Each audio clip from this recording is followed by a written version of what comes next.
Does the state of your corporation matter? Hi, I'm Courtney English, business and trademark attorney, and I'm here to talk to you about why it may or may not matter at all in the state you register your corporation in. Let's dive in.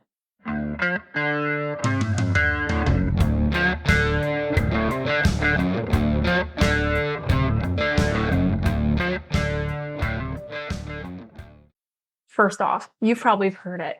Delaware has more favorable business laws. Nevada has more favorable business laws. Oh, Texas, now it's Texas, right? They have no state income tax. I'm here to first say that none of that really matters.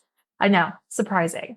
There was an old theory that the state that you were incorporated in meant a lot because those state laws had such a different effect on your business. And we're not talking subtleties, right? These were significant. Maybe in one state, you could have had a favorable court ruling for millions of dollars. In the other state, there was like no chance that that could have happened, given their history and the laws in that state. Now, this is not necessarily the case anymore. So it is kind of breaking news. It's actually not breaking news because it's been around for quite a while. But a lot of states have adopted similar rules governing corporations. That means that simply choosing a different state because of its laws is probably not the best approach to determine what state is best to register your corporation. For instance, contract laws are pretty close in almost every state now. Again, that didn't used to be the case, but it is now. So that's something worth considering. Second piece of this analysis, what state do you live in and what state are you doing business in? This can be tricky. A lot of people are online, so I typically say wherever you live, let's investigate that first. Now, there's a few hangups to that. If the state you live in has some kind of astronomical corporate tax that, would not be worth it for your type of business, then we want to start looking outside our state, if applicable. However, most of the time, if you live in a state or operate within that state, it is more advantageous to be a registered corporation in that state. Now, we're not talking about LLCs here. These are purely corporations. If you need to know the difference, go back and watch my video on LLCs versus corporations and what is right for you. But in this corporation scenario, we want to ensure that you're making a decision where it's most favorable. So most states, let's say you have a corporation in Tennessee and you live in Missouri. If you want to transact in Missouri, as in you move your operations here, but you don't want to change your corporate status of being a Tennessee entity, you may have to register as a foreign business in Missouri. And sometimes that is just not favorable. So that's something to consider as well. Also, what about shares? Delaware used to be the gold star for shareholders, right?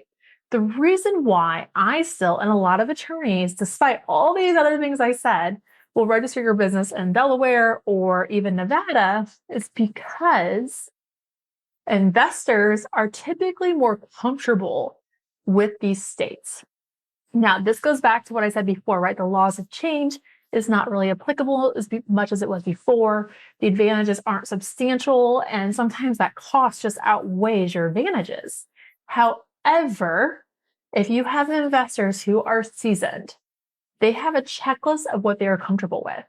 And since Delaware and Nevada, there's two examples, sometimes Texas, have just been the gold standard for business law in their eyes, and they have a history of investing, that's what they're comfortable with. So typically it makes sense to incorporate in these other states so that when you're seeking investments, you're already in a state they're comfortable with. They understand how shares operate there. They understand the laws. Everything kind of is already done for them in that way. So there's a large level of comfortability, and that can go a long way when you're asking someone to open their checkbook. They want to trust in that business. So that's a key thing to think about as well. Now, if you're not going to seek investors, and let's say you live somewhere like Missouri, and you just want to file a corporation because it makes sense to do it here, and you want shares because maybe you want to give shares to your family, or maybe there's some local people that are going to work with you in exchange for shares, or whatever your structure may be. Generally, you are totally fine filing that corporation in the state of Missouri or whatever state you're in. The examples that I gave between Delaware and Nevada, pure examples, are for those people who are just comfortable with that because they've just been so used to it. Now, I have actually changed corporate structures from one state to another purely because an investor wasn't comfortable with that state. So yes, if you're seeking investments, it's probably best to be ahead of it. It'll look at where those states those investors have invested before and what their comfortability is. You want them to trust that business. Now, like I said, if that is not your goal and you are not seeking that, the state that you are incorporating your business in probably isn't that big of a deal. A couple of things to keep in mind. Check what your annual reporting is in your state. So that's number one. As you're deciding on corporate status, what is annual reporting requirements? Two, how much does it cost to file that annual report? Some states, believe it or not, are completely free. Some will require hundreds of dollars paid each year. Three, look at franchise tax. What is the franchise tax that's applicable to your type of business and how is that paid out, if any? This can come in the terminology of a franchise tax, a corporate tax. We're not talking income tax. We're talking just on the entity itself. So look into those two things. And finally, look and see if it's going to matter the type of business you do for transacting. What that means is if you are in one state and you're seeking, let's say, government contracts in your state, like local contracts, there might be some kind of language where it's favorable that they only work with people who are incorporated in their states. This also might apply if you have a professional license in your state. You might be required to incorporate in your state for that professional license. So those are things you want to look at. That's very industry specific, but it's kind of the last prong in that analysis.